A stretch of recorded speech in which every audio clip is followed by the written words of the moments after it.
چلا ہوں نام لے کر تیرا اے دو جہاں والے، چلا ہوں نام لے کر تیرا اے دو جہاں والے، بچا کے ہر مصیبت سے مجھے منزل تک پہنچا دے۔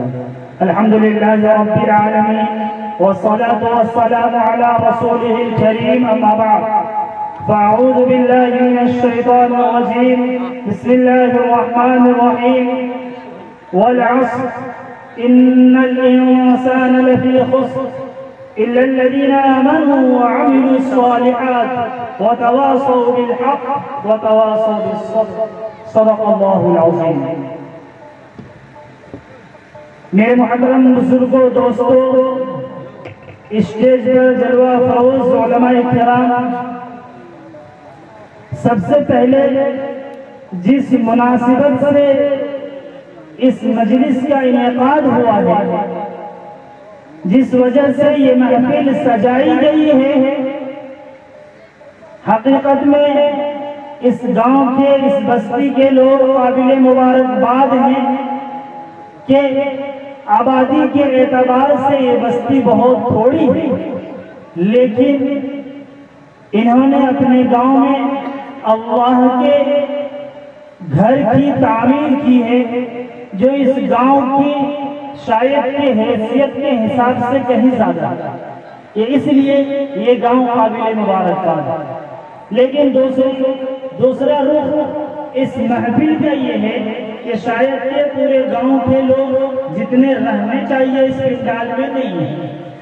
اگر آپ کو یاد ہوگا 2020 میں غالباً اسی کھیت میں یا اس کے بغل والے کھیت میں پروگرام ہوا تھا،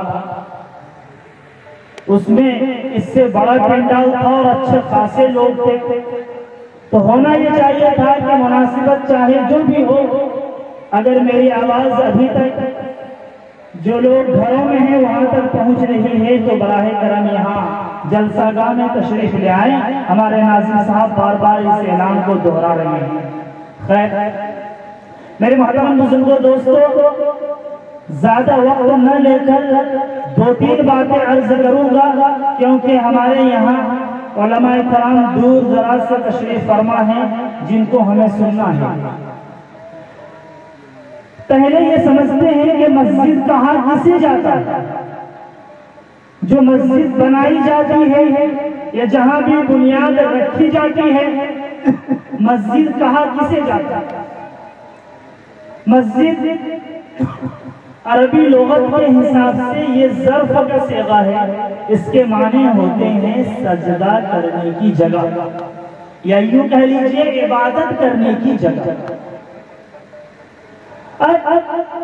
مسجد عبادت کرنے کی جگہ ہوئی، یہ تعریف ہمیں معلوم ہو گئی۔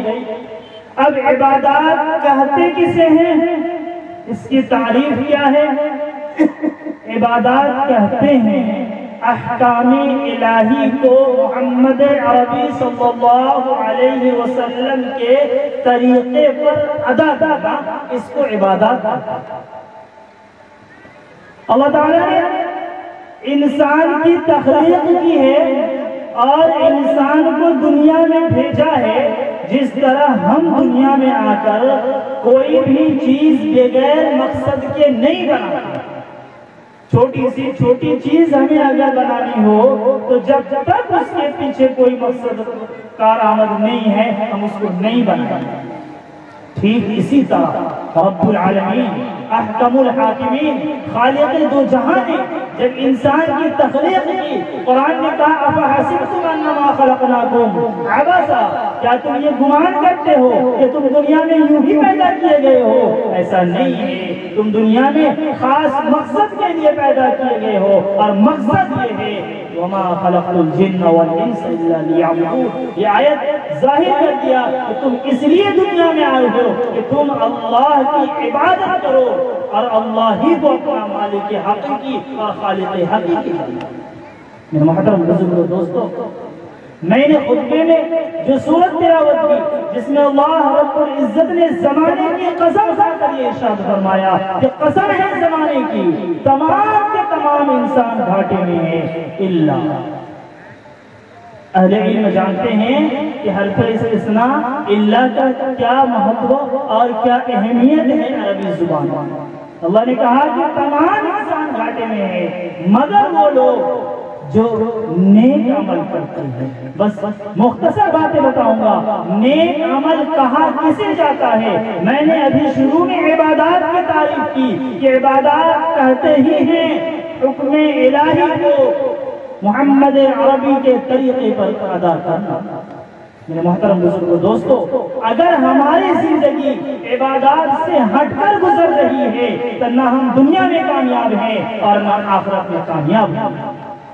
دنیا میں اس لیے پیدا کیے گئے ہیں تاکہ ہم عبادات کو اپنی زندگی کا مقصد بنائیں۔ اور عبادات سے کیا مراد ہے؟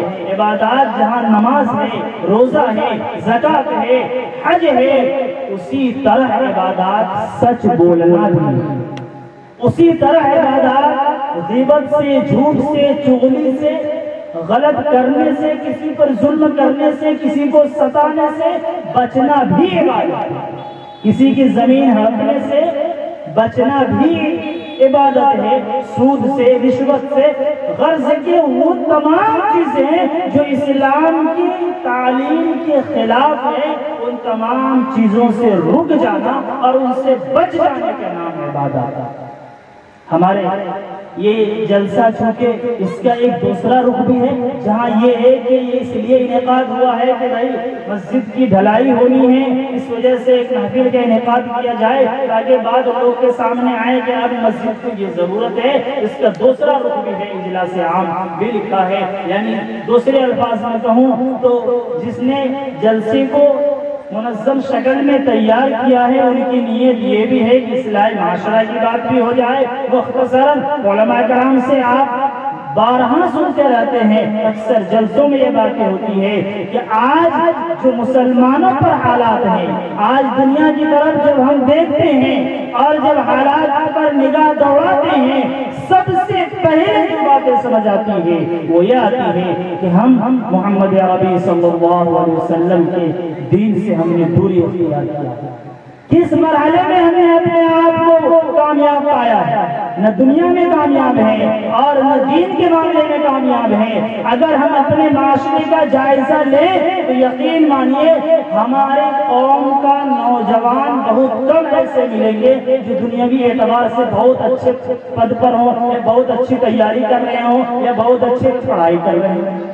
اور اگر دینی اعتبار سے جائزہ لیں تو بس چیدے لوگ ہی نمازی ملیں گے، یا چیدے لوگ ہی آپ کو دیندار مل جائیں گے۔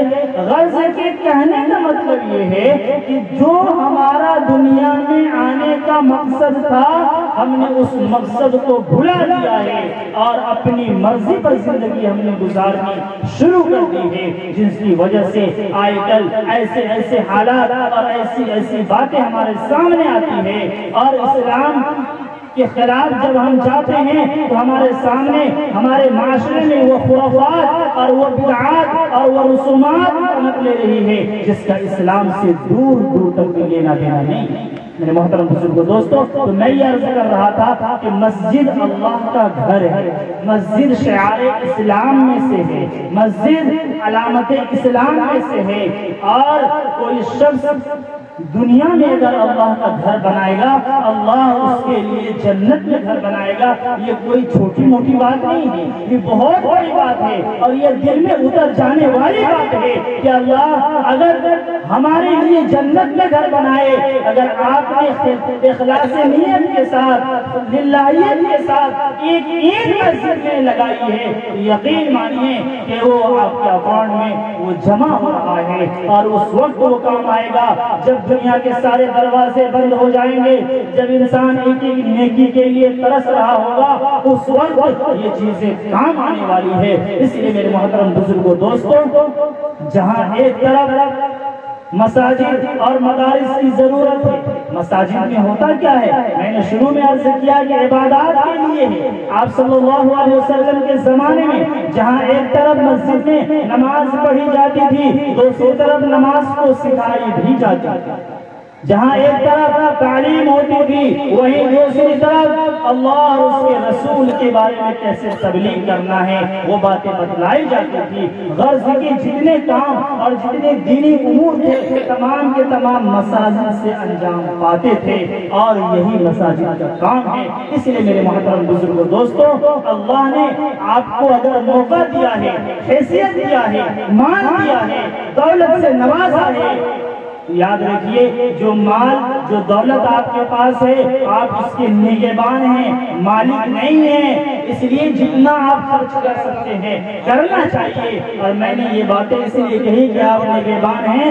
نگہبان اسے کہا جاتا ہے ایک دروغہ کو، چوکیدار کو۔ ہم نے کسی چیز پر پہرا رکھا ہے کہ بھائی یہ ہمارا مال ہے، تم اس کی حفاظت کرو، دیکھنا یہ جب تک ہے اس کو رہنے دینا، کسی طرح گڑبڑ نہ ہو، چوری نہ ہو، تم اس کو سیو کر کے اور اس کی حفاظت کرو۔ ٹھیک یہی معاملہ انسانوں کے ساتھ ہے۔ اللہ نے جو مال عطا کیا ہے، جب تک یہ سانس چل رہی ہے وہ مال کے ہم حافظ ہیں۔ جیسے یہ آنکھ بند ہوگی، روح نکل جائے گی، یہ سارے کے سارے مال دنیا میں پڑے رہ جائیں گے، ہم کچھ ساتھ لے کر نہیں جائیں گے، ساتھ لے کر وہی جائیں گے جو ہم نے اللہ کے راستے میں خرچ کیا ہے۔ بہت باتیں بہت ساری کہیں جا سکتی ہے، لیکن وقت کی تنگی ہے۔ اس لیے میرے محترم بزرگوں، دوستوں، اللہ نے حیثیت دیا ہے، مال دیا ہے، تو اللہ کے راستے میں ہمیں خوب خوب خرچ کرنا چاہیے۔ اللہ تعالیٰ مجھے بھی آپ کو ان چند کہی ہوئی باتوں پر عمل کرنے کی توفیق عطا فرمائے۔ آمین۔ وآخر دعوانا الحمدللہ رب العالمین۔